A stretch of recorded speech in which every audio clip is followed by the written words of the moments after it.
ফুল তুললাম। আর তার সাথে তোমাদের একটা কথা বলি, দেখো সেদিনকে যে দেখালাম না আমার রজনীগন্ধাগুলো, এই একটা হয়েছে, ভাবছি আজকে কাটবো। এটা না জলে দিলে মনে হয় ভালো হবে।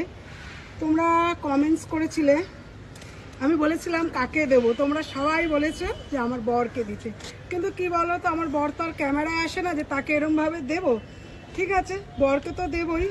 আর দেখো কত সুন্দর হয়েছে। এটা ভাবছিলাম জলে দেবো, নাহলে না নষ্ট হয়ে যাচ্ছে। এত সুন্দর একটা গাছে ফুল হয়েছে, মনটা না ভরে গেল আমার, জানো।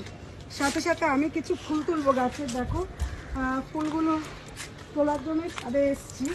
অনেকগুলোই ফুল তুলবো, পুজো দেবো। ভালোবেসে যা দেবে তাতেই খুশি। চলো। আর আমার বর তো ক্যামেরাই আসে না যে একটু নাটক করে নাও না দাও না করবো, ওসব চলবে না। ক্যামেরায় শুধু কোথাও গেলে একটু ছবি টবি তোল। কাকে দিচ্ছ তুমি? এই যে ওরম ওরম আড়ালেই থাকে, গাছের আড়ালে ঢুকেছে চুরি করে। একটা ভিডিও নিয়েছি, জানে না কিন্তু চুরি করেছি। দেখো চুরি করে এরকম করে দিয়েছি, আসতেই চায় না। কিসের লজ্জা, নাটক সুন্দর করে চলে এসেছি। চলো।